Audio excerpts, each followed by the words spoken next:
தேவனுடைய நாமத்திற்கு மகிமை உண்டாகட்டும். ஜீவ அப்பம் நானே என்ற தேவனுடைய வார்த்தையினுடைய தொடர்ச்சி செய்தி இரண்டாம் பாகமாக பகுதியாக நிறைவாக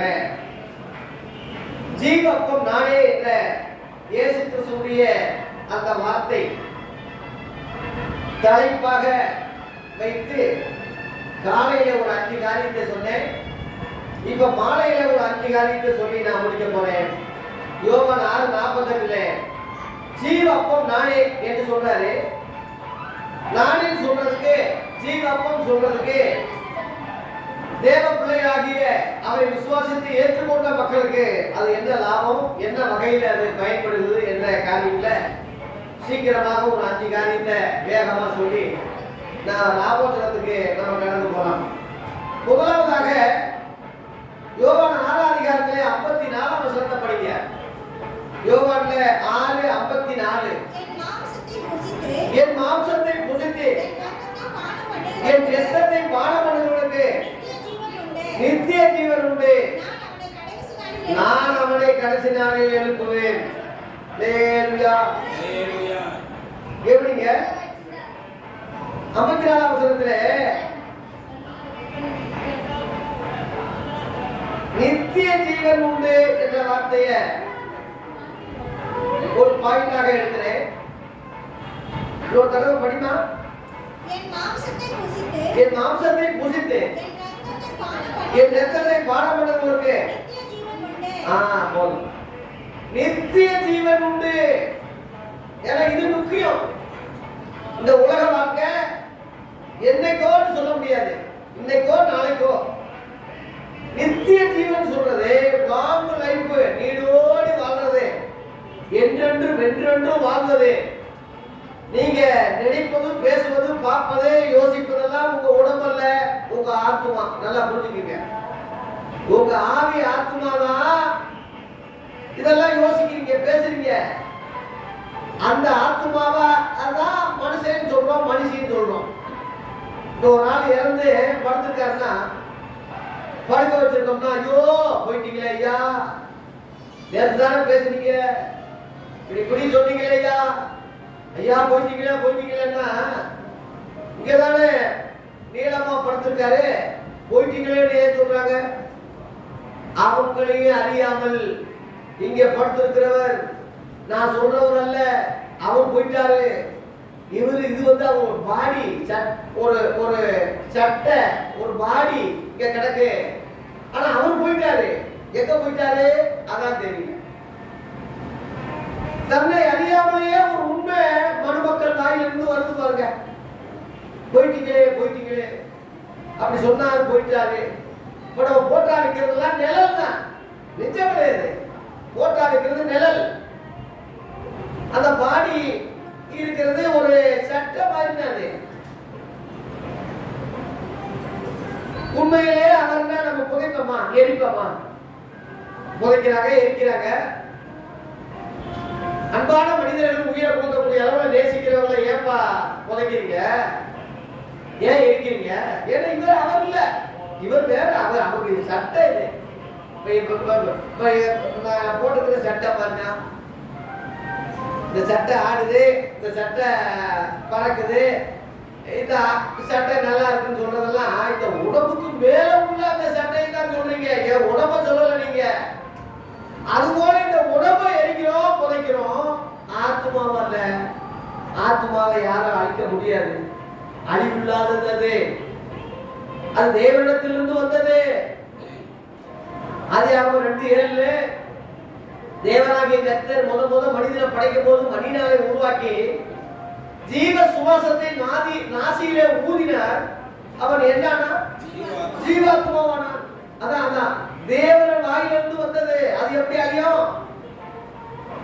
அதுதான் ஆத்மா, அதுதான் உள்ளான மனுஷன். அவனுக்கு அழிவே இல்லை. எப்படி அழிவு வந்ததுன்னா,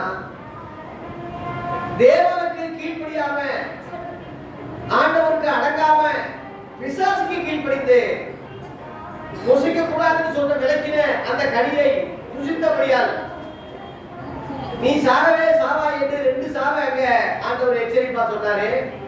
அந்த ரெண்டுமே அவங்களுக்கு நடந்துச்சு. சாகவே என்பது ஒண்ணு, சாவா என்பது ரெண்டு. ரெண்டு சாவு சொன்னாரு, ரெண்டுமே அவங்களுக்கு நடந்துச்சு.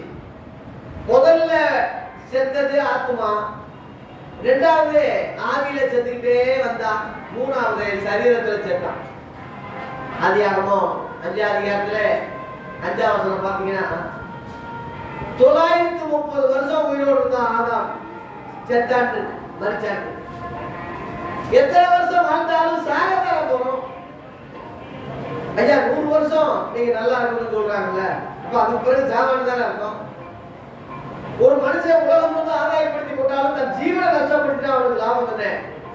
அதற்கு ஈடாக என்னத்தை கொடுப்பாருன்னு மத்தேயு 16:26 இயேசு சொன்னாரே, அந்த ஜீவன் தான் முக்கியம். அந்த ஜீவனை நான் தரேன்னு சொல்றேன். எப்ப? என் மாம்சத்தை புசித்து என் ரத்தத்தை பானம் பண்ணுகிறவனுக்கு நித்திய ஜீவன் உண்டு. திரும்ப மறுபடியும் உயிர்ப்பிக்கிற மாதிரி. முதலாம் மாதம் எல்லாரும் மரித்தது போல, இரண்டாம் மாதமாகி இயேசு கிறிஸ்துவினாலே எல்லாரும் உயிர்ப்பிக்கப்படுறாங்க. எல்லாரும் நீதிமான்களாகப்படுறாங்க. முதலாம் மனசனால பாவிகளாக்கப்பட்டவர்கள் இரண்டாம் மாதமாகிய இயேசுவின் மூலமா நீதிமான்களாகப்படுறாங்க. எவ்வளவு பெரிய பாக்கியம், எவ்வளவு பெரிய காரியம். அதை நித்திய ஜீவன் அடைவதற்கு தான் இயேசுவின் கட்டளைகளில் ராமோஜனம் மிக முக்கியமா இருப்பதனாலே கடைசியில அவர் மேல் வீட்டிலே கூடி ராமோஜனம் ராத்திரியிலே அப்பத்தை எடுத்தார். அந்த ராமோஜனத்தை ராத்திரியிலே மாலையிலே கூடி ராத்திரியிலே அந்த அப்பத்தை பிட்டாங்க. ஆகவே வேத வசனம் ஒருபோதும் போய் சொல்லாது. இதே மாதிரி ஆதி அப்போஸ்தலர் செஞ்சுக்கிட்டே வந்தாங்க. நாம ஒண்ணும் புதுசா ஏற்படுத்தல, எல்லாமே ஆதி அப்போஸ்தலரையும் இயேசுவையும் வழிகாட்டுறது தான். சரி, இயேசு சொன்னாரு செய்யுங்கன்னு, இவங்க மாத்திக்கலாம். அது ஒரு பெருசா இல்லைன்னா தேவையில்லாட்டா பகல்ல வச்சிருக்கான், காலையில வச்சிருக்கான். இது என்னையா பெரிய காரியம். இன்னைக்கு உள்ளவங்க அப்படிதான் சொல்றாங்க, சாயங்காலமா வைக்கணுமா, காலை தான் கழுவணுமா, அது யாரும் சொல்லலாம், அப்படிலாம் கிடையாதுங்கன்னு சொல்லி இவங்க தோதுக்கு கண்டு மூக்கெல்லாம் வச்சு பேசுவாங்க. ஏன் இந்த அறிவோட அப்போஸ்தலர்களுக்கு இல்லையா? கூடயே 3 வருஷம் பயிற்சி பெற்றவங்களுக்கு இல்லையா? அவங்க என்ன செஞ்சாங்க? அதுதான் நம்ம. அவங்க என்ன செஞ்சாங்க? அப்போஸ்தலர் 20:7 என்ன செஞ்சாங்க? அதைத்தான் இப்ப நாம கடைபிடிக்கிறோம். அப்போஸ்தலர்ல 20:7 பாருங்க. வாரத்தின் முதல் நாளிலே அப்பமிக்கும்படி சீசர்கள் கூடி வந்திருக்கும் போது மறுநாளிலே பவுல் போக வேண்டிய இருப்பதுனாலே அங்க நடுராத்திரி மட்டும் அவன் பிரசங்கித்தாங்க. விளக்குகள்லாம் மேல வச்சிருந்தாங்க இருக்கு. அதுல கூட ஒருத்தன் மாடியிலிருந்து கீழே விழுந்துட்டான், போய் அழித்தீங்கன்னு ஒருத்தன். அப்ப மாடினா மேலதான், மேல் விட்டு தான் அவங்களும் நடத்திருக்காங்க. அதுதான் அர்த்தம். ஆகவே அந்த வாரத்தின் முதல் நாள் என்பது என்ன கிழமை? ஞாயிற்றுக்கிழமை. ஏசு அன்னைக்கு உயிர்த்திருந்தார். உண்மையிலேயே ஓய்வு நாள் வந்து பழைய ஏற்பாடுபடி சனிக்கிழமை தான். சனிக்கிழமை தான் ஓய்வு நாள். ஓய்வு நாள் தோறும் ஜெபாலயத்துல போய் அவங்க ஆராதனை செய்வாங்க. சரித்திரமே தலைகீழாக மாற்றப்பட்டது புதிய ஏற்பாட்டுல. சும்மா லேசானது இல்ல. ஒரு மதத்தை கடைபிடிக்கிறதுக்கு எதிராக ஒரு கூட்டம் இருந்து செயல்படுதுன்னா யூதர்கள் அவ்வளவு மதவெறி உள்ளவங்க, ரொம்ப முஸ்லீம்களோட மோசமானவங்க யூதர்கள் மத காரியத்துல. ஆகவே இந்த சீசர்கள் எல்லாரும் வாரத்தின் முதல் நாளிலே அப்பமிக்கும்படி ஆராதனை வச்சாங்க. ஏன்னா அன்னைக்கு இயேசு உயிர்த்தெழுந்தார். மத்தேயு 28:1 ஓய்வு நாள் முடிந்து வாரத்தின் முதல் நாள் விடிந்து வருகையில் இயேசு உயிர்த்தெழுந்தார். அல்லேலூயா. அந்த வார்த்தையை கவனிங்க. ஓய்வு நாள் முடிந்துட்டே இருக்கும். ஓய்வு நாள் வெள்ளிக்கிழமையில சிறுவன் அறையப்பட்டார். அன்னைக்கு சாயங்காலத்திலேயே அடக்கம் பண்ணிட்டாங்க. மறுநாள் ஓய்வு நாளா இருக்கிறதுனால ஜனங்க யாரும் கல்லறைக்கு வரல. ஞாயிற்றுக்கிழமை அதிகாலையில வர்றாங்க. இயேசு இல்ல, உயிர்த்தெழுந்துட்டார். எல்லாரும் ஆச்சரியப்படுறாங்க. உயிர்த்தெழுந்தார் யாருக்கும் தெரியாது, களவாட்டு போயிட்டாங்கன்னு ஒரு அம்மா சொல்லுது. அங்கேயே இயேசு நிக்கிறாரு. மரியாதை அப்படின்னு கூப்பிடுறாரு. அப்பதான் அந்த அம்மாவுக்கு தெரியுது, ரபுனி போதகரே நீங்க தான் உடனே நீ தொடாத, நான் இன்னும் பரலோகத்துக்கு நான் ஏறி போகல, என் சகோதரனுக்கு போய் நீ சொல்லு போ, நான் உயிர் தெரிந்தேன்னு சொல்லுன்னு சொல்றாரு. அந்த செய்தியை சொன்னது அந்த அம்மா தான், பெண்மணி தான். பெண்களே, நீங்க சாதாரணமா நினைக்காதீங்க. மார்க் 16:9 என்ற வார்த்தை இருக்கு. உயிர் தெழுந்த பிறகு தரிசனமானது பெண்மணிக்கு தான். சும்மா சாதாரணமா பொம்பளைகளை நினைக்க கூடாது. நீங்களும் அப்படி நினைக்காதீங்க. நம்ம எல்லாம் ஒண்ணு சாதாரணமா நினைக்காதீங்க. உங்களுக்கு தான் அவர் முதல் தரிசனமே கொடுக்கிறாரு. அவர் பிறப்பே ஸ்திரீயின் வித்து. பொதுவா ஆணின் வித்து தான், வித்துதான் உலகமே பிறக்குது. பொம்பளை ஆம்பளை பிள்ளை எல்லாம் ஆண் வித்து தான். ஸ்திரீயின் வித்து உலகத்திலேயே பேர் பெற்றவர் இயேசுவை தவிர வேற யாரும் இல்லை. அப்பேற்பட்ட இயேசு உயிர்த்தெழுந்து முதல் தரிசனம் அந்த பெண்மணிக்கு தான் கொடுத்தாரு. ஆகவே பெண்கள் நாட்டின் கண்கள் சொல்றது, குடும்பத்துல நல்ல பெண்மணி வீடை கட்டுறா, புத்தி இல்லாதவன் வீட்டை இடிச்சு போடுறா. ஒரு பெண்ணால எல்லாம் செய்ய முடியும். அதனால அற்பமா பெண்களை நினைக்காதீங்க, வேலைக்காரியா நினைக்காதீங்க. ஒரு நாள் வீட்டுல இருந்து பாரு, வீட்டு வேலையெல்லாம் நீ செய்ய, உன் வேலையெல்லாம் அந்த அம்மா செய்யணும். இங்க ஒரு நாள் மாத்திக்க பார்ப்போம். ஜாலியா அந்த அம்மா போயிட்டு வந்துடும். ஜாலியா போயிட்டு வந்து ஒரு சைன் பண்ணிட்டு அப்படியே காசை வாங்கிட்டு அப்படியே வந்துடும். நீங்க ஒரு துணி நீங்க நகட்ட முடியாது. உங்க வீட்டுல ஒரு பயனையும் அமைக்க முடியாது. ஒரு துணி மணிக்கு வாங்க முடியாது. ஒரு இது அப்படியே செஞ்சாலும் குட்டக்க மாட்ட பார்க்காது. அதுக்குதான் இயேசு சொன்னாரு, ஏற்ற துணையை நான் உருவாக்குவேன். புருஷனுக்கு மனைவிய தான் தந்தார் தவிர அக்காவையோ அம்மாவையோ தங்கச்சியோ சொந்தக்காரங்களையோ கொடுக்கல. மனைவியை அவன் எல்லா வேலையிலிருந்தே எடுத்து அவனுக்கே கொடுத்த. அப்பதான் ரெண்டு தோது போகும். நித்திய ஜீவன் ரெண்டு பேரும் இழந்தாங்க. அந்த ரெண்டு பேருக்கு இயேசு கிறிஸ்துவின் நாமத்திலே ஸ்திரீயின் வித்தா வந்தாரு, தரிசனம் கொடுத்தாரு. அந்த நாளை முக்கியமாக கருதி 6ஆவது நாளாக வச்சுக்கிட்டாங்க. அதுதான் வாரத்தின் முதல் நாள், அதான் ஞாயிற்றுக்கிழமை. அதைத்தான் நாம செய்யறோம். அதைத்தான் இன்னைக்கு சாயங்காலத்திலே அப்படி அந்த மேல் வீட்டுல இன்னைக்கு நம்ம இயற்கையாகவே அமைஞ்சிருச்சு. மேல் வீடு ஆண்டவர் நமக்கு வசன அடிப்படையில கரெக்டா உட்காரக்கூடிய கிருபை கொடுத்திருக்கிறார். ஆகவே நம்ம நித்திய ஜீவனை பெறுகிறோம். முதல் பாயிண்ட். இரண்டாவதாக அவனை கடைசி நாளே எழுப்புவேன் சொல்றார். அதே வசனத்துல இருக்கு 54லயே அவனை கடைசி நாளே எழுப்புவேன். இந்த உலகத்துல எத்தனையோ பேர் செத்துட்டாங்க, செத்துக்கிட்டு இருக்காங்க. அவங்களெல்லாம் ஆண்டவர் எழுப்ப மாட்டாரு. அவங்க ஜட்ஜ்மென்ட்ல அவங்களாம் எந்திரிப்பாங்க, வேற வழியே இல்லை. ஆனா இவர் சொல்றாரு, நான் எழுப்புவேன், பிரசன்னலா எழுப்புவாரு. எழுப்பி நரகத்துக்கா போங்கன்னு சொல்லுவாரு. நரகத்துக்கு போறதுக்கா இவர் எழுப்புறாரு. இவர் எழுப்புறாரு அர்த்தம் என்ன? பரலோகம் தான். அல்லேலூயா, அல்லேலூயா. ஒரு தகப்பே ஒரு பிள்ளை எழுப்புறாருன்னா என்ன அர்த்தம்? சாப்பிடுமா, ஏதாவது நல்ல சாப்பாடு இருக்குன்னு அர்த்தம். எழுப்புறாரு. ஒரு ட்ரெஸ் வாங்கி வந்திருக்காரு, எழுப்புறாரு. ஏதாவது அந்த பிள்ளைக்கு ஒரு தின்பண்டம், ஏதாவது ஒரு முக்கியமான ஒரு கிஃப்ட் இருக்க போயிட்டா அந்த பிள்ளை எழுப்புவார். அதுபோல கடைசி நாள்ல இயேசு எழுப்புறாருன்னா நித்திய ஜீவனை அவரோட சதாகாலம் வாழ்வதற்காக எல்லாரையும் அல்ல, அவருடைய மக்களை, அவருடைய மாம்சத்தை புசித்து அவருடைய ரத்தத்தை குடிக்கிற பரிசுத்தவான்களை, மனவாட்டியை, ரட்சிக்கப்பட்ட தேவ பிள்ளைகளை அவரே போய் எழுப்புறாரு. லாசர் எழுப்பினார்ல, அவரே போய் எழுப்பினாரு. எல்லாரால முடியாதது. ஆகவே தேவ பிள்ளைகளாகிய நீங்களும் நானும் பேர் பெற்றவர்கள் நித்திய ஜீவனை பெறுவதோடு கூட இயேசுவால எழுப்பப்படுகிறோம். 2. மூன்றாவதாக 57ஆம் வசனத்தை படிக்க. ஜீவனுள்ள பிதா என்னை அனுப்பினது போலவும் நான் பிதாவினாலே எப்படி பிழைச்சிருக்கிறது அந்த மாதிரி என்னை புசிக்கிறவர் என்னாலே பிழைப்பார். லேலுயா. தேவ பிள்ளைகளே, ஏதோ ஜடகச்சாரம் நினைக்காதீங்க. ஆர்சி சபையில அப்ப மட்டும் கொடுப்பாங்களா, ரசத்தை கொடுக்க மாட்டாங்களாம்.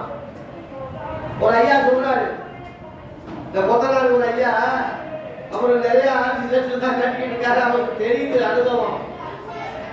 திராட்சை ரசத்தை கொடுக்க மாட்டாங்க ஐயா, இந்த வெள்ளையா சின்னதா இருக்கு, அது நாக்கில் வைப்பாங்க, கரைஞ்சிடும். திராட்சை ரசம்லாம் கொடுக்க மாட்டாங்க ஆட்சி சபையில. உடனே சிஎஸ்ஐ சபையில நம்ம சார்பில் ஐயா சொன்னாரு, சிஎஸ்ஐ சபையில ரசமும் கொடுப்பாங்க. அவங்க அப்ப மட்டும் கொடுப்பாங்க, இவங்க ரசத்தையும் சேர்த்து கொடுப்பாங்க. ஆனா கால்களை கழுவ மாட்டாங்க, ராபோஜனம் என்று அழைக்க மாட்டாங்க. டக்குனு பேரை மாத்திட்டாங்க. என்ன பேர் மாத்திட்டாங்க சொல்லுங்க? திருவிருந்துன்னு மாத்திட்டாங்க, நற்கரணைன்னு மாத்திட்டாங்க. உடனே பாட்டு வேற பாடிட்டாங்க, நற்கரணை நாதரே ஒரு பாட்டு. இவன் சொல்றதே கட்டுக்கதை, அது கட்டுக்கதையே பாட்டா பாட்டு. ஆகவே மனசுடைய கற்பனைகளை உபதேசங்களாய் போதித்து வீணான ஆராதனை செய்யறாங்கன்னு சொல்லி ஏசாயா தீர்க்கதரிசி நன்றாய் சொல்லிட்டாரு. அன்னைக்கே ஆண்டவர் யூதர்களை வந்து அது திட்டினார் போட சொன்னாரு. மத்திய 15:9 இருக்கு. ஆகவே இன்னைக்கு செய்யக்கூடிய ஆராதனை முழுவதும் வீணான ஆராதனையா இருக்கு, மனச கற்பனையா இருக்கு, பாரம்பரிய உபதேசமா இருக்கு. மத்திய 15:6 சொல்லியிருக்கேன், உங்கள் பாரம்பரியத்தினாலே தேவனுடைய கற்பனையை அவமாக்குறீங்கன்னே சொல்றேன். அப்படியே உங்க பாரம்பரியம் தொண்டு செய்யறோம், நாங்க அவங்க செய்யறதெல்லாம் செய்யறோம். நாங்க ஜான் மிஷினரி சொல்றாரு, நாங்க அந்த மிஷினரி சொல்றாரு, அவரு எங்க தலைவர் சொல்றாருன்னு சொல்லி இயேசுவ சொல்லாம, அப்போஸ்தலர் சொல்லாம, வசனம் சொல்லாம எவனோ சொல்றேன்னு சொல்லிக்கிட்டு இருக்காங்க. இது என்ன நியாயமா? இயேசு சொன்னான்னு சொல்லு, அப்போஸ்தலர் சொன்னான்னு சொல்லு, ஏன் வசனத்தை சொல்லுப்பா. 15ஆம் நூற்றாண்டுக்கு பிறகு வந்த சாதனைகளை ஏன் சொல்ற? அங்க உள்ள தலைவர்களை ஏன் சொல்ற? அவருடைய காரியங்களாக ஒரு நல்லதான் சொல்லியிருப்பான், ஒரு விசுவாசி நல்லா தான் சொல்லியிருப்பான்.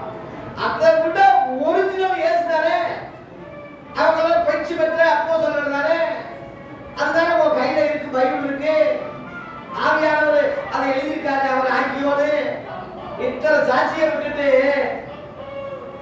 எத்தனையோ வருஷத்துக்கு பிறகு உண்டான அவனை போய் நீ முதன்மைப்படுத்துற, ராமோஜனம்னு சொல்ற, திருவிருந்துன்னு சொல்றது எந்த வகையில நியாயம்? திருத்துவம் என்று இல்லாத வார்த்தையை சொல்லிட்டு இருக்கான். ஆகவே தேவ பிள்ளைகளே, என்னாலே பிழைப்பான் என்ற வார்த்தை அவங்களுக்கு பொருந்தாது. அது அவங்களாலே அவன் பிழைச்சிட்டு இருக்கான். எங்க அப்பாவால தான் நான் பிழைக்கிறேன், எங்க அம்மாவால தான் நான் பிழைக்கிறேன், எங்க பாஸ்டரால தான் பிழைக்கிறேன், எங்க போப்பால தான் பிழைக்கிறேன், எங்க ஐயரால தான் பிழைக்கிறேன், பங்கு தந்தைன்னு ஒருவர் இருக்காரு அவரால தான் பிழைக்கிறேன். எத்தனை பேர் சொல்றது கேட்டுருக்கீங்க? நீங்க அப்படி சொல்லக்கூடாது, சொல்ல முடியாது. நான் அப்படி உங்ககிட்ட நடந்ததில்லை. எங்க பாஸ்டரால தான் பிழைக்கிறேன்னு யாராவது சொல்லுங்க. யாருக்கு எந்த சம்பளம் கொடுக்கறது இல்லை, எந்த காசு கொடுக்கறது இல்லை. நீங்க எனக்கு கொடுத்து போ செஞ்சு நடக்கிறீங்க. உங்களால நான் உங்களை சரீர ஆகாரத்தை வாங்கிட்டு இருக்கேன், பெற்றுட்டு இருக்கேனே தவிர என்னால பிழைக்கிற அளவுல நான் எஜமான் அல்ல, தலைவர் இல்ல, முதலாளி அல்ல. இயேசு சொல்றாரு, என்னாலே பிழைப்பீர்கள், நான் தான் அவங்களை பிழைக்க வைக்கிறேன்னு சொல்றேன். ஆகவே இயேசுவால பிழைக்கிறோம். காரணம் என்ன? இந்த அப்பத்துல என்னையா இருக்கு? சும்மா நீங்க கொடுக்குறீங்க, ஒரு ரொட்டியை சாப்பிட்டு தண்ணி புதாசை குடிச்ச உடனே பிழைச்சிருவாங்களா? என்னையா சொல்றீங்கன்னு கேட்டா அதுக்கு அவன் விளக்கம் கொடுக்குறாரு. 15ஆம் வசனம், அது 55, அதுல 55 விளக்கம் கொடுக்குறாருமா. யோவான் 6:55 விளக்கம் கொடுக்குறாரு. என்ன விளக்கம் படிங்க? என் மாம்சம் சும்மா ரொட்டி சப்பாத்தி நினைக்காதீங்க, மெய்யான போஜனமா இருக்குது. சும்மா ஏதோ திராட்சை குடிக்கிற மாதிரி நினைக்காதீங்க, அது மெய்யான பானமா இருக்கிறது. ஆமா, அது ரசம் தான், திராட்சை ரசம் தான், ரொட்டி தான். ஆனா அது ஆவிக்குரிய வகையில கர்த்தர் வந்து அதை ஆசீர்வதிச்சு நீங்க ஜெபிச்சு நீங்க வாங்க போது அது மெய்யானதா போகுது, பொய்யானதா அல்ல, மெய்யானதா மாறுது. இதுதான் ரகசியம். நாலாவதாக நான் சீக்கிரம் முடிக்கிறேன். நாலாவதாக 51ஆம் வசனம், யோவான் நானே வானத்திலிருந்து இறங்கிற ஜீவ அப்பம். இந்த அப்பத்தை புசிக்கிறவன் என்றென்று பிழைப்பான். நான் கொடுக்கிற அப்பம் உலகத்தின் ஜீவனுக்காக நான் கொடுக்கும் என் மாம்சமே என்றார். அதைத்தான் நம்ம அப்பமாக நினைவு கூறணும். என் மாம்சமே, மாம்சமும் இல்ல மாம்சம் அதுதான் அப்படின்னு சொல்றார். இயேசுவின் மாம்சத்தை ஏன் இப்படி அதிகமாக அவர் சொல்றதுக்கு காரணம் என்னன்னா, உலகத்திலேயே பரிசுத்தமானது இயேசுவின் மாம்சம் தான். ஆணுக்கு பெண்ணுக்கு அவர் பிறக்கல. ஆதாம் ஏவாள் ஆதியாகம 4ஆம் அதிகாரத்திலே பிள்ளை பெறும்போது பாவம் செஞ்ச பிறகுதான் பெற்றாங்க இருக்கு. அதுக்கு முன்னாடி பரிசுத்தமா இருக்கும் போது பெற்றிருந்தா பரவாயில்ல. 3ஆம் அதிகாரத்துல பாவம் செய்யறாங்க, சபிக்கப்படுறாங்க, துரத்தப்படுறாங்க. 4ஆம் அதிகாரத்துல ஆதாம் ஏவாளை அறிந்தான், அவன் கர்ப்பவதியானாள். பாவம் செஞ்ச பிறகு, சபிக்கப்பட்ட பிறகு, துரத்தி விடப்பட்ட பிறகுதான் கர்ப்பமானது, சாபம் வந்தது. அதுல 11ஆம் வசனத்துல ஆதியாகமம் 4:11 மனித வர்க்கத்திலேயே முதல் சபிக்கப்பட்டது காயின் தான். கொலை அங்கதான் ஆபேல் வாழ்க்கையில கொலை நடந்தது. அதனாலதான் மனுஷ பிறப்பு முழுவதும் பாவத்தில் இருக்கு, அக்கிரமத்தில் இருக்கு. சங்கீதம் 51 தாவீது சொல்றான், இதோ நான் துர்க்குணத்தில் உருவானேன், என் தாய் என்னை பாவத்தில் கர்ப்பம் தரித்தாள்னு சொல்றான். இவ்வளவு பெரிய பாவத்தை செஞ்சுட்டேன், இன்னொருத்த மனைவியை நான் அநியாயமா கெடுத்துட்டேன், அநியாயமா அவனை கொலை செஞ்சுட்டேன். இவ்வளவு பெரிய பாவத்துக்கு நான் ஆளாகி காரணம் என்ன? நான் இருதயத்துக்கு கேட்டேன்னு கர்த்தரே சொன்னார். நான் நல்லா தானே இருந்தேன், நல்லா தானே பாட்டு பாட்டேன், நல்லா தானே இருந்தேன். இந்த பாவம் எனக்கு எப்படி வந்தது யோசிக்கிறான். யோசிக்கும் போது அவன் ஆராய்ச்சி பண்ணி சொன்னான், என் பிறப்பே சரியில்லைன்னு சொன்னான். என் பிறப்பே சரியில்லை. அதனாலதான் இயேசு புதிய ஏற்பாட்டை மறுபடியும் பிறக்க சொன்னார். பிறப்பு சரி, எந்த மனிதனா இருக்கட்டும், பிறப்பு சரியில்லை. அதனாலதான் நிக்கோதேமு சொன்னார். நிக்கோதேமு சாதாரண ஆள் இல்லை, இஸ்ரவேலின் போதகரே, பெரிய ஒரு போதகரே. இஸ்ரவேலுக்கு போதகரா இருந்து உனக்கு இது தெரியலையான்னு கேட்கிறாரு. யோவான் 3:10 தெரியல.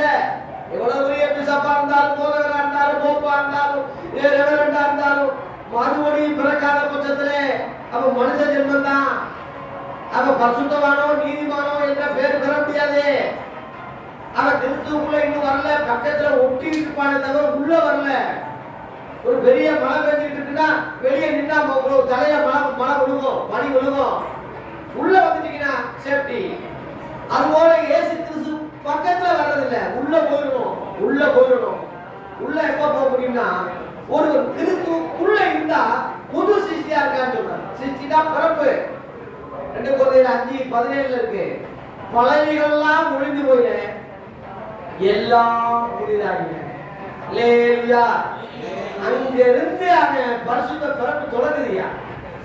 ஒரு உண்மையிலேயே மனம் திரும்பினவன், மறுபடியும் பிறந்தவன், அங்க இருந்து அவன் வளர்ந்தான்னா அவன் வாழ்க்கையில பாவமே வராது, விலகி போவான், பாவத்துக்கு எதிர்த்து நிற்பான். மனச்சாட்சியில பொய் சொல்ல முடியாது, லஞ்சம் வாங்க முடியாது, ஊழல் பண்ண முடியாது, வேசித்தன விபச்சாரம் வாய்ப்புகள் வரும்போது செய்ய மாட்டான், செய்ய முடியாது. அவனால தேவனுடைய வித்து அவனுக்குள்ள இருக்கு, அதனால பாவம் செய்ய மாட்டான்னு அப்போஸ்தலர் சொல்றாங்க. அல்லேலூயா. ஆகவே இதனால தேவனுடைய பிள்ளைகள் இல்லை, இன்னும் பிசாசின் பிள்ளைகள் இன்னும் வெளிப்படும்னு அப்போஸ்தலர் சொல்றாங்க. ஆகவே எல்லாருக்கும் இது புரியாது. இப்ப நான் சொல்றது எல்லாருக்கும் விளங்காது. மறுபடியும் பிறந்த அனுபவம் உள்ளவங்களுக்கு தான் அது புரியும். அதனாலதான் 46 விசுவாசிகளுக்கு செய்யல இயேசு, சீசருக்கு செஞ்சார். அதுல கூட ஒருத்தர் பிசாசியா இருந்தா ஓடிட்டான். அதுல பங்கு வர வாய்ப்பு இல்லை. இன்னைக்கு இந்த சத்தியம் இல்லாம கால்களுக்கு ராமோதரம் கொடுக்காம ஆயிரக்கணக்கான சமயம் இருக்க, ரொம்ப வேதனையா இருக்கு இல்லையா? அதெல்லாம் காலையா கழுவ வேணாம்னு ஒருத்தர் சொன்னது இயேசு என்ன சொன்னார்? பரவாயில்ல, அதனால ஒன்றும் இல்லை, பரவாயில்லன்னு சொல்லல. நான் உன் கால்களை கழுவாவிட்டா என்கிட்ட பங்கே இல்லைன்னு சொல்றாரு. ரொம்ப கடினமா, அது ஒரு சீரியஸா இருக்க போயிட்டாரு சொல்றாரு, முக்கியமா இருக்க போயிட்டாரு சொல்றாரு. சாதாரணமா நினைச்சிருந்தா அந்த வார்த்தையை சொல்லுவாரா? இன்னைக்கு ஜனங்க சாதாரணமா நினைக்கிறாங்களே. அது எப்படி? அதெல்லாம் ஒண்ணும் இல்லைங்க. அவனுக்கு சரி கட்டுறதுக்காக நம்மளை குழப்புறது. அதனால தேவ பிள்ளைகளே, இயேசு சொல்றது நினைவுங்க. இயேசு வானத்திலிருந்து வந்தவர். இவங்க எல்லாம் எங்க இருந்து வந்தவங்க? நம்ம போதவர்கள், நம்ம விதவர்கள், போப்புகள்லாம் எங்க இருந்து வந்தவங்க? பூமியிலிருந்து வந்தவங்க. அந்த புத்தி இருக்கு. இந்த பூமி ஏற்கனவே சபிக்கப்பட்ட பூமி. இவன் பிறப்பு துர்க்குணம் பாவம். இவன் புத்தி அப்படித்தானே இருக்கு. கண்ட புத்தி கவட்டக்குள்ளேன்னு ஒரு பழமொழி இருக்கு. அந்த மாதிரி இவன் புத்தி எல்லாம் குருவன புத்தி, தப்பான புத்தி, தப்பான நான் இப்படி யோசிக்கிறேன், நான் இப்படி சிந்திக்கிறேன்னு எவனை இனிமேலும் சொல்லாதீங்க. இயேசு என்ன சொன்னார்? அப்போஸ்தலர் என்ன சொன்னாங்க? நான் என்ன நினைக்கிறேன், என் எண்ணத்தை விட்டு தூரமா தூக்கி போட்டு அந்த எண்ணத்தை நய எண்ணமா மாத்தணும். ஹல்லேலூயா. என் மனசாட்சிக்கு நான் நல்லா தான் இருக்கேன்னா, உன் மனசாட்சிக்கு நல்லா தான் இருப்ப. ஆனா உன் மனசாட்சியே சரியில்லையே. உன் மனசாட்சியே சரியில்லைல்லப்பா. ஒரு உடத்த கண்ணாடியை பார்த்தீங்கன்னா 5-6 முகமா தெரியும். அது மாதிரி உன் இருதயம் கண்ணாடி நீயே பார்த்துக்கிட்டீங்கன்னா உனக்கு நல்லது மாதிரியே தெரியும். ஒரு 4 மனுஷன் 5 மனுஷன் மாதிரியே தெரியும். ஆனா உண்மை கிடையாது. உடைஞ்ச கண்ணாடி. உன் இருதயம் உடைஞ்ச கண்ணாடி. உன் பிறப்பு சரியில்லை. உன் வளர்ப்பு நல்லா இருந்தாலும் உன் பிறப்பு சரியில்லை. துர்க்குணத்தில் உருவானேன். அப்பேற்பட்ட தாவீது ராஜா பாவத்திலே கர்ப்பத்திற்கு எந்த மனுஷனும் பொய்ய பிராடுன்னு ரோமர் 3ல போட்டுருக்கு. எந்த மனுஷன் பொய்யன் என்றும் தேவன் ஒருவரே சத்தியவர் என்றும் எந்த மனுஷனும் பொய் என்றும் சொல்வோமாக. அந்த வகையிலே உலகத்திலேயே பரிசுத்த பிறப்பு இயேசு ஒருவர் தான். ஆணுக்கு பிறக்கல, ஸ்திரீயின் வித்தாக. ஆதியாகமம் 3:15 ஸ்திரீயின் வித்து ஒரு தலையை நசுக்கும் என்று தேவன் சொன்ன தீர்க்க தரிசனத்தை இயேசு நிறைவேற்றினார். இந்த உலகத்திலேயே தீர்க்க தரிசனம் சொன்னது கர்த்தர் தேவன் ஒருவர் தான். முதல் தீர்க்க தரிசனம் சொன்னாரு, இயேசுவை பண்ணினார். ஸ்திரீயின் வித்து ஒரு தலையை நசுக்கும். கலாத்தியர் 4:5 ஸ்திரீயிடத்தில் பிறந்தவர் என்று பவுல் சொன்னார். காலம் நிறைவேறின போது, தேவன் சொன்ன வாக்குத்தத்தம் நிறைவேறின போது இயேசு கரெக்டா அந்த டயத்துல ஸ்திரீயிடத்தில் பிறந்தார். புருஷனிடம் பிறக்கல, ஸ்திரீயிடத்தில் பிறந்தார். அந்த அம்மாவே சொல்றாங்க, இது எப்படி ஆகும்? புருஷன் இல்லாம எப்படி பிறக்க முடியும்? இது எப்படி ஆகும்? ஆச்சரியமா இருக்க. இது வரைக்கும் நடக்கலையே, எப்படி நடக்கும் சொல்லும் போது தேவனாலே கூடாத காரியம் ஒன்றுமில்லை. இந்த வானத்தை பூமி படைச்சவரு இந்த பேரு ஏதாவது ஒரு ஒரு ஒரு இது கீழ்ப்புல நிக்குது, அந்த கம்புல மாட்டி நிக்குது. இல்லாட்டா இப்படி சுத்துமா விழுந்துருங்க. இந்த உலகம் எந்த பிடிப்பு இல்லாம சுத்துது. அது எப்படி? இதை விட ஒரு ஆச்சரியம் இருக்கா? இந்த உலகத்தை பாத்தீங்கன்னா, இப்ப ஸ்கூல்ல ஒரு உலகம் வச்சு இதாண்டா உலகம் சுத்தி விடுவாங்க. அதுல கூட கீழே ஒரு கிளிப்பு மேல ஒரு கிளிப்பு இருக்கும். சுத்துறது தானா இந்த உலகம் சொல்லுங்க. இந்த உலகம் தன்னைத்தானே சுழண்டு சுத்தி கொண்டு இருக்கு. எந்த பிடிப்பும் இல்லாம அப்படியே அனாதையா நிக்குது. இவ்வளவு மலைகள், கடல், ஆறுகள், மனுஷர்கள் இத்தனை பாலத்தில் தாண்டிக்கிட்டு சுமந்துட்டு சுத்திக்கிட்டு இருக்கியா? நம்ம புத்திக்கே எட்டாததா இருக்க. நல்ல யோசனை பண்ணுங்க. இப்படிப்பட்ட செய்த தேவன் புருஷன் இல்லாம ஒரு பிள்ளை பிறக்காத முடியாது. சாதாரண தேவனுக்கு சாதாரணம். இவனுக்கு வேணா ஆச்சரியமா இருக்கலாம். தேவனாலே கூடாத காரியம் ஒன்றுமில்லை. அவர் இல்லாதவர்களை இருக்கிறதை போல அழைக்கிறவர். உங்க வாழ்க்கையில இது முடியுமா அப்படின்னு நினைக்காதீங்க. நீங்க நினைக்க கூடாது. மற்றவனால நினைச்சு போட்டோம். சத்தியத்தை கேட்கிற மெய்யானவர்களே தேவசம மக்களே, நீங்க அப்படி நினைக்க கூடாது. தேவனாலே ஆகும். எப்படி ஆகும்? இது முடியுமா? இது நடக்குமா? நினைக்காதீங்க. நடக்கும், கண்டிப்பா நடக்கும். என் மனைவிக்கு தீராத தலைவலியா இருந்தது. ஆஸ்பத்திரிக்கு வரக்கூடிய அளவுல இருந்தாலும் அது வர்றதுக்கு விருப்பம் இல்லை. ஒரு ஜெபம் பண்ணிட்டே இருந்தோம். ஒரு நாள் சொல்லிச்சு, ஒரு ஐயா வந்தாரு, வெள்ளையா வந்துட்டு என் தலையிலிருந்து ஏதோ எடுத்துட்டு போயிட்டாரு. அதுல இருந்து அந்த வழியே இல்லை அப்படின்னு சொல்லி உண்மையை சொல்லும். அங்க கூட எஸ்எஸ் காலனியில ஆபரேஷன் பண்ணி இருக்கும் போது கருப்பா ஒரு உருவம் நின்று வா வா வான்னு கூப்பிட்டான். அப்படியே பகல்ல அப்படியே கண்ணால பார்க்குது. பெரிய சுத்தியில ஓப்பன் சர்ச்சர் பண்ணி இருக்கும்போது பக்கத்தில் நின்று அதே உருவம் கூப்பிட்டான். நீ வா வா வா சரியா வா வா கூப்பிட்டு போன்னு சொல்லி கூப்பிட்டுதான். இல்ல வரமாட்டேன்னு பேசுது. அப்படியே நீ யாரு போ போ போ அவங்க அம்மா கேட்டுருக்கு, என்னம்மா நீயா பேசுறேன். அப்புறம் என்கிட்ட சொல்லிச்சு, இந்த மாதிரி ஒரு கருப்பா ஒரு வந்து கூப்பிட்டு வரலன்னு சொல்லிட்டேன்னு சொன்ன உடனே பக்கத்தில் உள்ள ஒரு டக்குன்னு செஞ்சுட்டேன். நடந்த சம்பவம். இதெல்லாம் ஆவிகளின் உலகத்துல உள்ளது. நமக்கெல்லாம் அது விளங்காது, புரியாது. ஆவிகள் உலகம்னு ஒண்ணு இருக்கு. ஆனா அதெல்லாம் உண்மை. ஆவி என்ன இடத்துல வருது என்ன போகுதுன்னு தெரியாதே உங்களுக்கு. ஆவியில பிறக்கிறவங்களும் அப்படித்தான் இருக்கான்னு இயேசு அதுக்கு விளக்கம் கொடுத்தாரு. ஆகவே தேவ பிள்ளைகளே, இயேசுவை நம்புங்க, அவரை பிடிங்க. எந்த மனசும் பொய்ய. இயேசு ஒருவரே பரிசுத்தர், பரிசுத்தர் பரிசுத்தர் பரிசுத்தர் 3 தடவை இங்க ஏன் சொல்றோம்னா, உலகத்திலேயே பரிசுத்தர் இயேசு தான். அப்படி வார்த்தையை கேட்கக்கூடிய மக்களும் பரிசுத்தமாவாங்க. வசனம் போட்டுது. நான் சொல்ல வார்த்தையினால நீங்க இப்பயே சுத்தமா இருக்கீங்கன்னு சொல்றாரு. யோவான் 15:3 இருக்கு, படிங்க. இந்த வசனத்தை ஏன் கேட்கறீங்க? ஏப்பா பிரசங்கம் போட்டு அறுக்கிறாரேன்னு நினைக்காதீங்க. இயேசுவின் வசனத்தை கேட்க கேட்க நீங்க என்ன ஆகிறீங்கன்னு அங்க ஏன் சொல்றாரு, படிங்க. நான் உங்களுக்கு சொன்ன உபதேசத்தினாலே நீங்கள் இப்பொழுது சுத்தமா இருக்கிறீர்கள். உபதேசம் கேட்க கேட்க சுத்தமாகிறீங்கப்பா. குளிக்க இல்ல. எத்தனையோ நாள் குளிச்சுட்டு தான் இருக்கும், உடம்புல அழுக்கு போக முடியல. எத்தனையோ நாள் பல்லு வளர்க்கிறோம், இன்னும் நாரிட்டு தான் இருக்கு. ஆனா உள்ளான மனுஷன், ரட்சிக்கப்பட்ட மனுஷன் சுத்தமாகிறான். நாளுக்கு நாள் சுத்தமாகிறான். லேவியா அதான் பரிசுத்தம் உள்ளவை இன்னும் பரிசுத்தமாகணும், நீதி உள்ளவை இன்னும் நீதியை செய்யணும். இதோ சீக்கிரமாய் வருகிறேன்.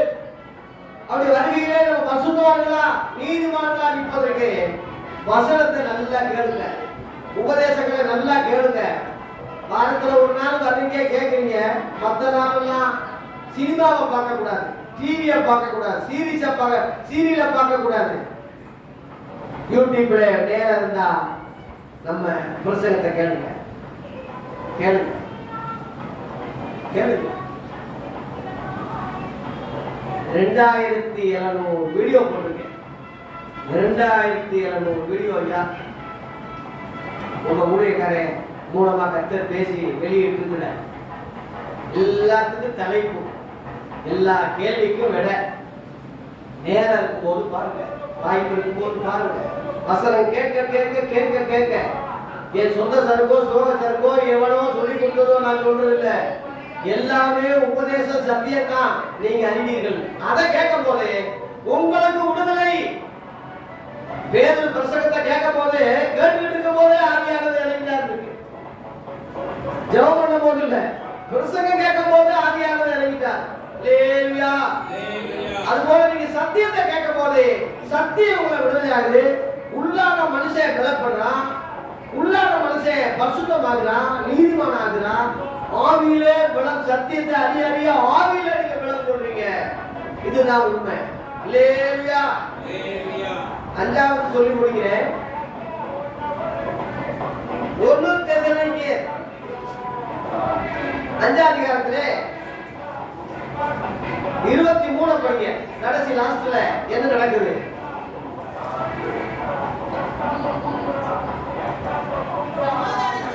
சமாதானத்தின் தேவன் தாமே உங்களை முற்றிலும் பரிசுத்தமாக்குவாராக.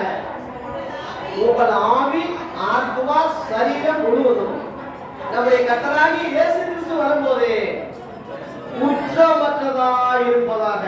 லேவியா இப்ப நம்ம ஆத்மா ரட்சிப்பே சொன்னோம், ஆவியிலே ரட்சிக்கப்பட்டுக்கிட்டே வர்றோம்னு சொன்னோம். 3வது சரீரம் ரட்சிக்கப்படுவதற்கு அங்க போட்டிருக்கு. ஆவி, ஆத்மா, சரீரம் முழுவதும். முழுசு சரீரத்தை கூட கர்த்தர் விட மாட்டாரு. சரீரம் முழுவதும் மறுரூபமாக்கப்பட்டு தேவன் வரும்போது, இயேசு கிறிஸ்து வரும்போது மத்திய வானத்திலே நீங்கள் இவை பொழுதுலே மறுரூபமாக்கப்பட்டு அப்படியே எடுத்துக்கொள்ளப்படுவீங்க. இப்படி நடக்குமா? 24 போட்டிருக்கு, உங்களை அழைத்தவர் உண்மை உள்ளவர் அப்படியே செய்வார். எப்படியே 23ஆம் வசனத்தில் உள்ளபடி செய்வார். அப்ப நாங்க என்ன செய்யணும்? தயவு செய்து இந்த நிருபங்களை படிக்கன்னு சத்தியம் வைக்கிறான். 27 படிக்க முடிக்கிறேன். அதுல 27 அதுலயே இந்த நிருபம் பரிசுத்தமான சகோதரர் யாவரும் வாசிக்கும்படி செய்ய வேண்டும் என்று கர்த்தர் மேல் ஆணையிடுகிறேன். உங்களுக்கு சொல்லுகிறேன். ஆணையிடுறேன்னா சும்மா எல்லாரும் வந்து சாதாரண வார்த்தை இல்லை. சத்தியம் வைக்க கூடாது. பரிச்சேத சத்தியம் பண்ணாதீங்கன்னு இயேசுவே சொன்னாரு. உள்ளது உள்ளதுன்னு சொல்லுங்க, இல்லாத சொல்லுங்க. ஆனா அவங்க இது ஒரு சாதாரணமா இந்த நிருபத்தை நினைச்சிடக்கூடாதுன்னு சொல்லி இப்ப நிருபங்களை எவனும் படிக்கிறது இல்லை. எல்லா மோசையின் ஆரம்பங்களை தான் படிக்கிறான், பழைய ஏற்பாடு தான் படிக்கிறான், வரலாறு தான் படிக்கிறான். அது ஒரு முக்காடுன்னு பவுல் சொல்றான். அது இயேசுவால் நீக்கப்பட்டதுன்னு சொல்றான் பழைய ஏற்பாட. எவனுக்கு எந்த அறிவும் இல்லையே, நிருபங்களை சாதாரணமா நினைக்கிறானே. இங்க பவுல் சொல்றான், சத்தியமா சொல்றேன், தயவு செய்து நிருபங்களை படிக்க. இதுலதான் ரகசியங்கள் எல்லாம் வெளியாகி கொலோசி 4ஆம் அதிகாரத்துல 16 படிங்க. அப்போஸ்தலர் நிருபங்கள்ல ரோமர்லிருந்து யூதா வரைக்கும் இருக்கு. இந்த நிருபங்கள் தான் ஆதி கிறிஸ்தவங்க படிச்சாங்க, மனப்பாடம் பண்ணாங்க. படிங்க. கொலோசி 4:16. இந்த நிருபம் உங்களிடத்தில் வாசிக்கப்பட்ட பின்பு இது லவோதிக்கா சபைக்கு அனுப்புங்க. அவங்க வாசிக்கும்படி அனுப்புங்க. அங்கிருந்து வர்ற நிருபத்தை நீங்களும் வாசிக்க. ஆகவே ஆகமங்களை படிக்க, சங்கீதம் படிக்க, நீதிமொழிகள் படிக்கன்னு சொல்லல. ஆதி கிறிஸ்தவர்கள் படிக்கக்கூடிய நூல், சட்ட நூல் என்னது? நிருபங்கள், அப்போஸ்தலர் நிருபங்கள். இதத்தான் நம்ம நிருபங்கள் இன்னைக்கு சங்கீதத்துக்கு பதிலா நம்ம சிறப்பு வேதபாடமா வாசிக்கிட்டு இருக்கோம். இதத்தான் எல்லா சபைகளும் வாசிக்க சொல்றோம். நீங்க பெத்தேகோஸ்து ஆவிக்குரிய சபைகள் முதல் கொண்டு இந்த தெளிவு இல்லாம, இந்த உபதேசம் இல்லாதபடி அநேகர் இன்று வேறு வழியாக முக்காடாக பங்களாத்தான் கலப்பாத்தான் இருக்கானே தவிர ஒரிஜினலா இல்ல. ஆகவே இந்த ஒரிஜினல் சத்தியத்தை உலகமெல்லாம் பரப்புவதற்கு கடைசி காலமா இருக்கு. ஆனால் உலகம் சர்வ சிருஷ்டிக்கு சொல்லுங்க சொன்னார்ல, அது இந்த காலம் தான். இந்த காலம் தான். யூடியூப் வாயில எல்லாரும் போய் கேட்கிறாங்க. உலகமெல்லாம் போகுது. மலேசியாவிலிருந்து ஒரு ஐயா போன் பண்றாரு, இந்த சத்தியத்தை குறித்து சாட்சி கொடுக்குறாரு. அதை அப்படியே ரெக்கார்ட் பண்ணி யூடியூப்ல போட்டிருக்கேன். அந்த ஆடியோவை நீங்க கேட்கலாம். ஆகவே தேவ பிள்ளைகளே, உலகமெல்லாம் பரப்புற காலம் தான் இந்த காலம். உலகமெல்லாம் சத்தியம் போகுது இந்த காலம். இந்த கடை முடிவு காலத்து. இதுல ஜாக்கிரதையா இருங்க, எச்சரிக்கையா இருங்க, சத்தியத்தை விட்டு வளராதீங்க. ஆகவே ஆவி ஆத்மா சரீரம் முழுவதும் இயேசு கிறிஸ்து வரும்போது குற்றமற்றதாக இருக்க நிருபங்களை படிங்க, ரகசியங்களை தெரிந்து கொள்ளுங்க. கர்த்தர் நிச்சயமா நம்மளை ஆசீர்வதிப்பார். நான் இந்த 5 பகுதியை நானே ஜீவப்போம் என்ற வார்த்தையை நிறைவு செய்கிறேன். முதலாவது நித்திய ஜீவனை பெற்று அவர் என்றென்று பிழைக்கக்கூடிய பாக்கியம். இரண்டாவது அவனை கடைசி நாளிலே இயேசு எழுப்பக்கூடிய ஒரு பாக்கியம். மூணாவது இயேசுவாலேயே அவர் பிழைக்கக்கூடிய ஒரு பாக்கியம். நாலாவது வானத்திலிருந்து இறங்கின அந்த அப்பம் இதுதான். மற்றவர்களாம் பூமியிலிருந்து வந்தாங்களே தவிர இந்த அப்பம், இந்த இயேசு பரலோகத்திலிருந்து வந்தார். அதைத்தான் நம்ம குடிக்கிறோம். மேல இருந்து வர தண்ணிய, மழை தண்ணிய குடிச்சு பாருங்களேன். இயற்கையா எந்த தூசி இல்லாம அப்படியே ஃப்ரெஷ்ஷா வருது, நல்லா இருக்கு மற்ற எல்லா தண்ணியை விட. அதுபோல இயேசு வானத்திலிருந்து இறங்கின ஜீவப்பம். அஞ்சாவதாக உங்கள் ஆவி ஆத்மா சரீரம் முழுவதும் இயேசு கிறிஸ்து வரும்போது குற்றமற்றதா இருப்பதாக. இது எங்களால் முடியுமான்னு கேட்டீங்கன்னா, உங்களை அழைத்தவர் உண்மை உள்ளது. அவர் அப்படியே செய்வார். அப்படியே இருக்கிறவன் கரெக்டா இருந்தா சிறைக்கிறவன் கரெக்டா சிறப்பான ஒரு பழம் இருக்கு. அது போல சலூன் கடையில இப்படி இப்படி இப்படி மட்டை ஆடிட்டு இப்படி இப்படி இப்படி வெட்டுங்கன்னா எப்படிடா வெட்டுறது? உறங்கு மண்ட மாட்டா வெட்ட முடியும். நீ கரெக்டா இரு ராஜா, வெற்றனை கரெக்டா வெட்டிக்கிட்டு இருப்பான். உன்னை அழைத்தவர் உண்மை உள்ளவர். சபை கூடுதல விடாதீங்க, ஜெபத்தை விடாதீங்க. தினந்தோறும் நிருபங்களை படிங்க. ரோமர் 20 நிருபங்களை படிங்க. ரகசியங்களை தெரிந்து கொள்ளுங்க. வீடியோக்களை தொடர்ந்து கேளுங்க. கர்த்தர் நம்மை ஆசீர்வதிப்பாராக. உங்க கவலையெல்லாம் மாறிடும். உங்க இருதயத்துல எவ்வளவோ கவலை துக்கமெல்லாம் இருக்குல்ல, கேள்விகள் நிறைய இருக்கு இல்லையா, வசனம் கேட்க கேட்க அந்த வசனமே பதிலா முடிஞ்சிடும். நிச்சயமா நிச்சயமா. அதனால எல்லா காரியங்களுக்கும் தீர்வு வசனம் ஒன்றுதான். நான் சொன்ன வசனமே அவனை கடைசி நாளில் நியாயத்திற்கும் சொன்னாரு. வசனம் காலுக்கு தீபம் பாதைக்கு வெளிச்சம்னு சொன்னாரு. வசனம் இருவரும் கருக்குள்ள பட்டயம் சொன்னாரு. வானமும் பூமி ஒழிந்து போகாது, என் வார்த்தை ஒழிந்து போகாதுன்னு சொன்னாரு. எல்லாம் ஒழிஞ்சிடும், வசனம் ஒழியாது. அந்த வசனம் உனக்குள்ள இருந்தா நீ ஒழிய மாட்ட, நீ நல்லா இருக்க, என்றென்றும் என்றும் நல்லா இருக்க. இந்த பாக்கியத்தை, இந்த கிருபையை நமக்கு இந்த யூடியூப் வாயில கேட்கிற எல்லா தேவ மக்களுக்கும் உண்டாயிருப்பதாக. நன்றி, வணக்கம்.